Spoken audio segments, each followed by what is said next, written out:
Hey guys, a lot of you know me, some of you don't though. My name is Patricia and I am Miss Tarney's middle daughter, the one that is currently at college in New York. But this is Literacy Week, I've been told, so I'm going to be reading you several short stories from this book, which is upside down, this book, which as it says it's called is Half Minute Horrors. Yes, I'm going to be reading 3 of them to you. The first one I'm going to read is called A Very Short Story. It is by Holly Black. Zoe sits on the bed with her mother at the foot. The overhead light is on, flooding most of the room, although shadows still creep up the walls at the edges. Sit with me until I fall asleep, Zoe says. There's a party going on downstairs. Zoe's mother hesitates. She can hear the clink of glasses, the bursts of low laughter. She's restless, wanting to be down there, but Zoe would sit alone in her brightly lit bed and wait for her mother to come back and finish the ritual. Zoe won't sleep otherwise. Okay, Zoe's mother says, get under the covers. Zoe snuggles down under them. Tell me why vampires can't get me. Vampires can't come in unless they're invited, Zoe's mother says, as she always does. What about werewolves? Zoe's mother makes a show of looking towards the curtain. No full moon tonight. Zoe's eyes drift closed, but she's far from sleeping. She has a new question, one she's just thought up. What about ghosts? Her mother pauses, looking down at her hands. Finally, she answers, ghosts don't want to hurt anyone. If they hurt you, they do it by accident. What if they hurt me by accident, then? Zoe says, looking up at her mother. They can only hurt the living, says Zoe's mother, her voice soft. Oh, says Zoe. After a few moments, Zoe's asleep. Zoe's mother leans down to kiss her goodnight, but it's like kissing smoke.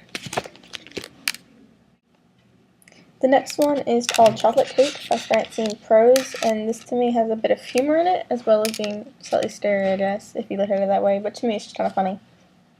Lately I've had the definite feeling that my parents aren't my parents. I can't exactly explain it, but I'm convinced they're space aliens who look and act like my parents and have taken their places. I've been asking them trick questions to trip them up. Dad, what was the name of my first puppy? Fluffy? His name was Ernest, I say. I've got a lot on my mind, says Dad.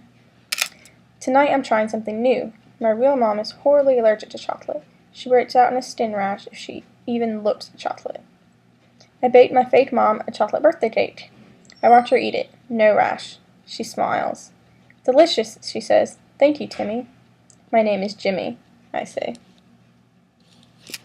Kind of creepy, but I don't know, it's funny to me. This last one is one I did not want to read, but my mom talked me into it. I am horribly afraid of spiders, and that is what this one is about, so I'm going to get through it now for you guys. Staring, okay. It's called Stittering by 2T Sutherland. I knew I never should have killed that spider. I was making my bed when I saw something stitter away under the sheets. I threw back the blankets and slammed my book into the mattress, banging and smashing and screaming until the big brown spider was a squashy, flat, oozing mess.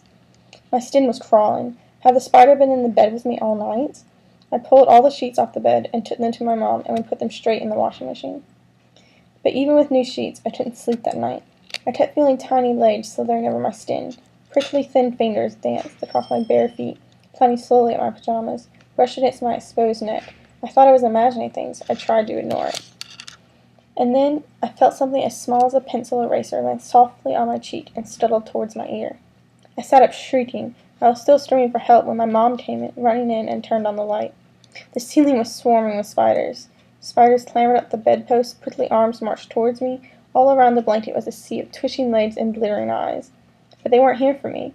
As the light went on, they began to pour across the floor and drop down from the ceiling. They converged on the door in a stittering swarm.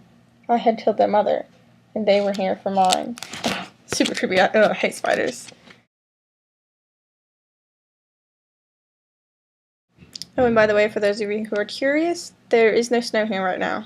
It's just kind of cold and slightly rainy, with no snow on the ground. So you have to put on, 3 layers of clothing and a scarf and a hat and thick gloves, and there's not even any snow on the ground. Hopefully that will change. So a bit of a change to what I said yesterday about how there is no snow. It kind of snowed last night if you can look out my window. There is a bit of snow, sort of. But not really. So yeah, it's about 34 here, and apparently Google tells me it's like 76 there, so it is colder, but not much better. Have fun in school, guys, and I hope you enjoyed those stories.